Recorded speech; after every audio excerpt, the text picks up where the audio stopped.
Free का मायका। अरे सोना दी, आप ऐसे अचानक यहाँ अकेली ही आई है क्या? दामाजी नहीं आए? भाभी अब क्या बताऊँ आपको। हाँ, आपके दामाजी नहीं आए हैं और शायद अब कभी आएंगी भी नहीं। अरे ऐसी बातें क्यों कर रही हो आप? कुछ हुआ है क्या? साफ साफ बताओ ना, आप अचानक ऐसे अकेली कैसे चली आई? और आने का प्रोग्राम था तो अपने भैया को ही बुला लेती। बड़ी भोली हो भाभी आप, अभी भी नहीं समझी। अरे आपके दामाद यानी कि मेरे पति ने ही मुझे यहाँ भेजा है। अब अचानक ही उन्होंने मुझे घर से बाहर खड़े कर दिया तो भैया को कैसे बुलाती? मुझे थोड़ी ना पता था कि ये सब होने वाला है। कहते हैं उन्हें मेरे जैसी लड़की की जरूरत नहीं है, मैं जाकर अपने मायके में रहूं।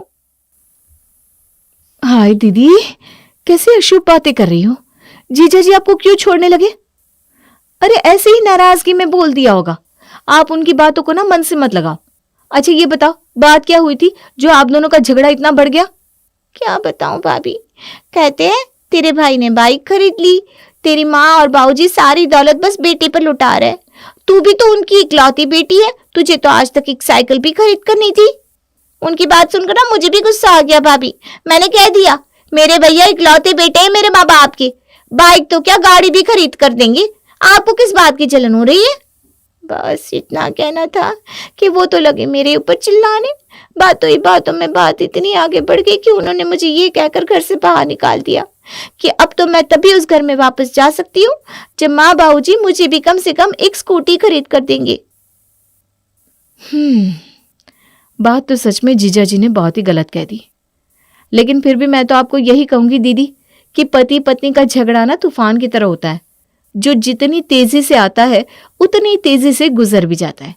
इसलिए आप ना थोड़ा धीरज रखो। खुद देखना, जैसे ही जीजा जी का गुस्सा ठंडा होगा तुरंत दौड़े चले आएंगे आपको लेने के लिए। अरे नहीं ना भाभी, आप नहीं जानती उस आदमी को।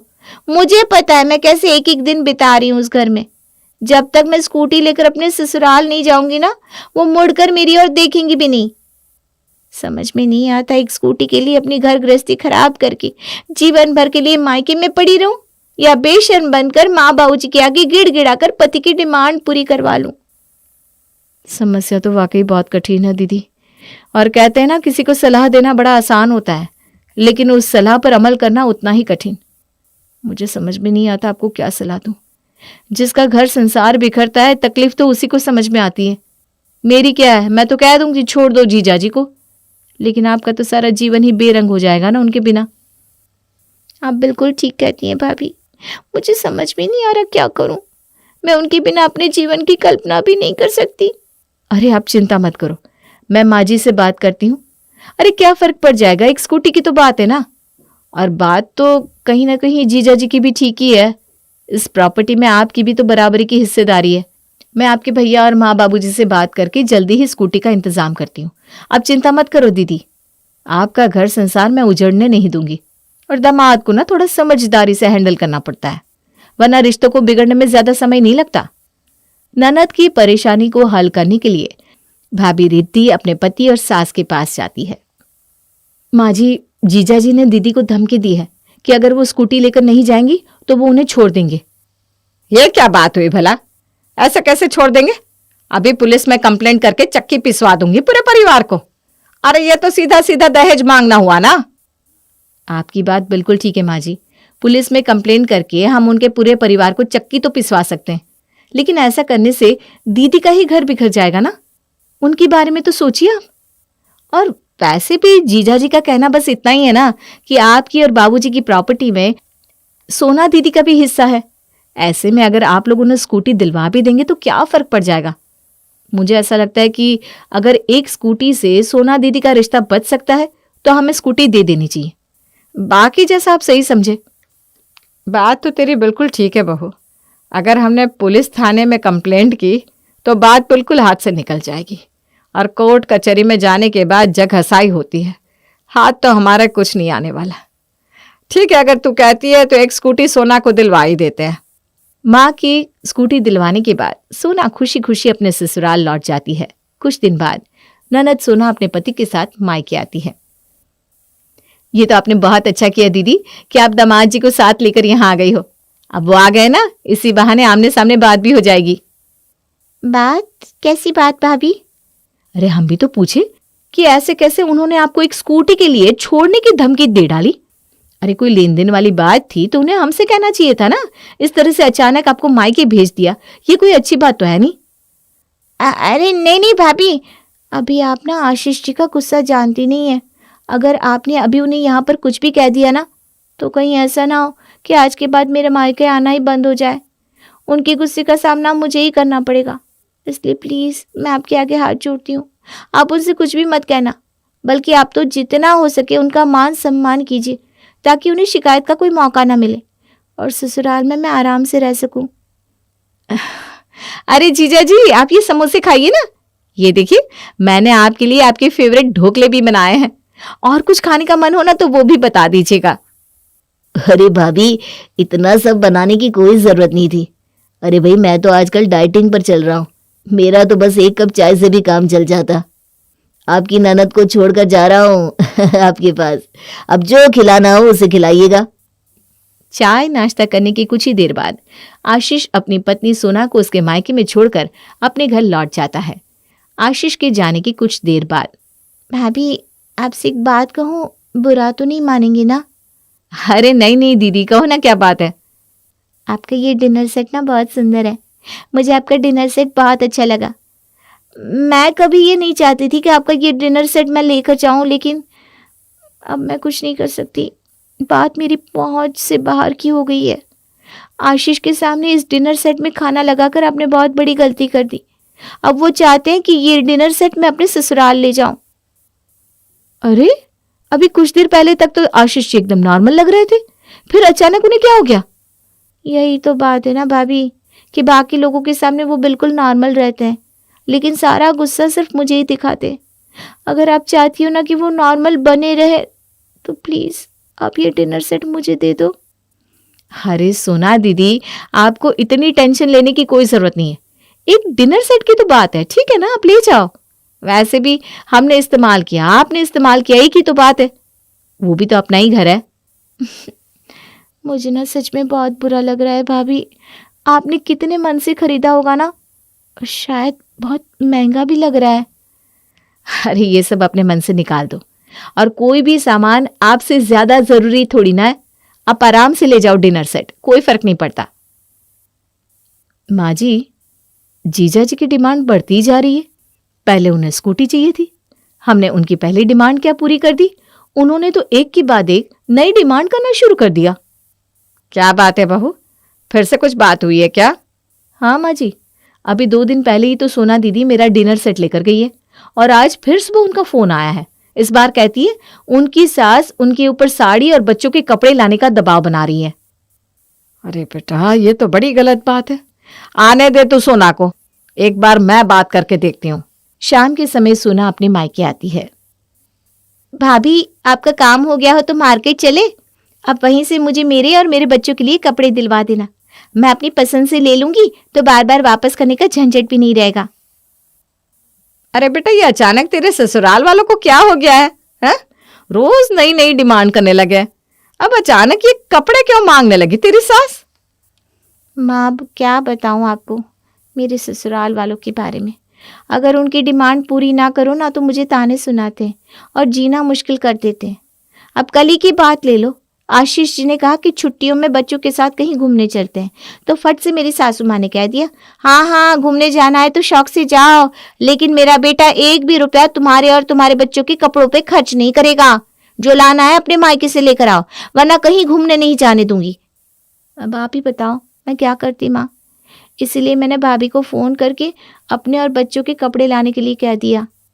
मेरा क्या है, मैं तो एक बार को कहीं घूमने ना भी जाऊं, लेकिन बच्चे तो बच्चे होते हैं ना, ये बात नहीं समझते वो। जब से छुट्टियां हुई है ना, तब से ही जिद पर अड़े हुए हैं कि कहीं घुमा कर लाओ। अरे ये तो बड़ी ही गलत बात है। अभी तक तो आशीष जी तुझ पर मायके से सामान लाने का दबाव बनाते थे, लेकिन अब तो उनकी माँ भी बेटे के नक्शे कदम पर चलने लगी। मुझे ऐसा लगता है कि धीरे धीरे पानी सर से ऊपर होता जा रहा है। अरे बेटा, तू इनका विरोध क्यों नहीं करती? अगर ऐसे ही सबसे दबती रहेगी ना, तो ये लोग तेरे सर पर चढ़कर नाचने लगेंगे। मैं क्या करूं माँ, मेरे अकेले की बात होती ना तो मैं कब का वो घर छोड़कर यहाँ आ जाती, लेकिन बच्चों के बारे में सोचकर मैं कुछ नहीं कर पाती हूँ।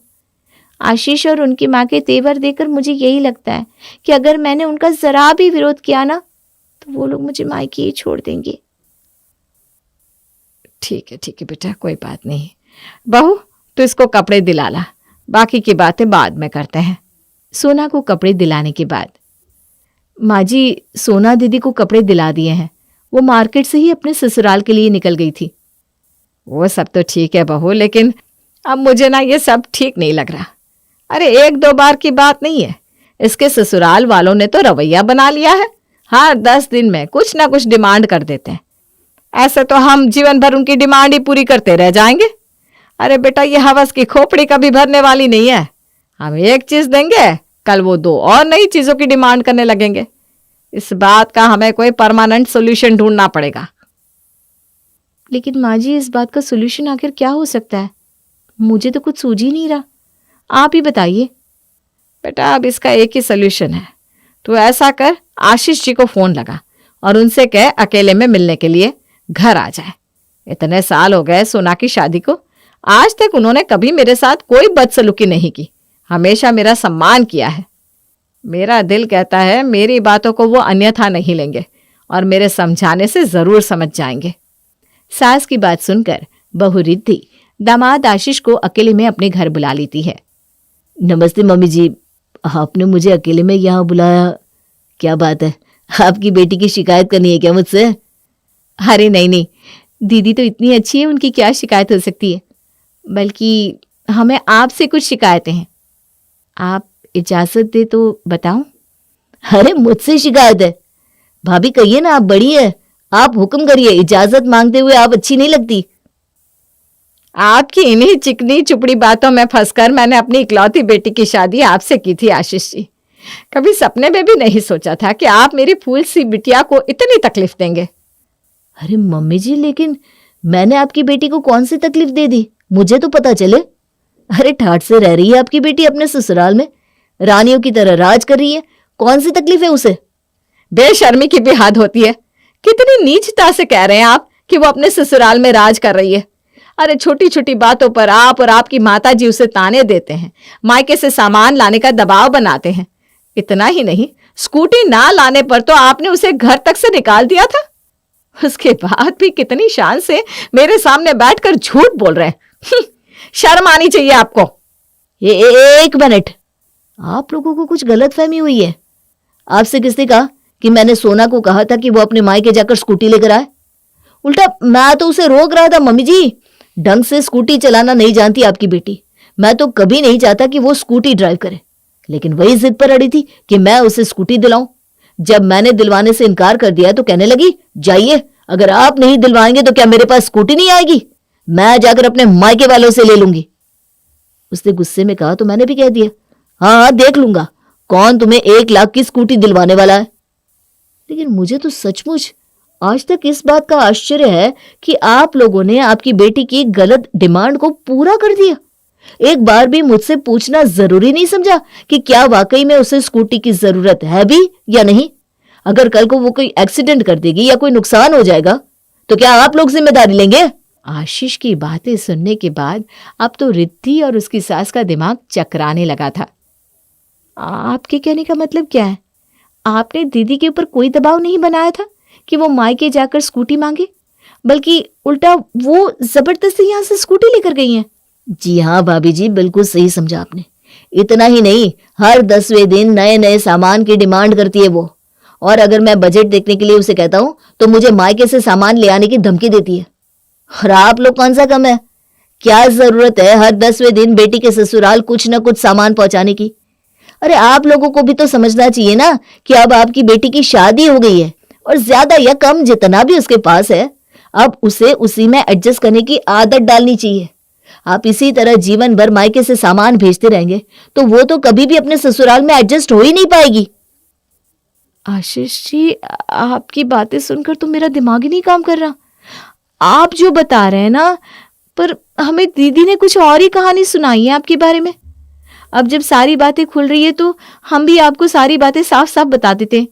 सोना दीदी ने हमें ये बताया और आपकी मम्मी दीदी के ऊपर मायके से सामान लाने का दबाव बनाती है और हमारी बेटी को उसके ससुराल में कोई तकलीफ ना हो, बस इसी डर से हम लोग जो भी सामान दीदी मांगती है वो आपके घर पहुंचाते रहते हैं।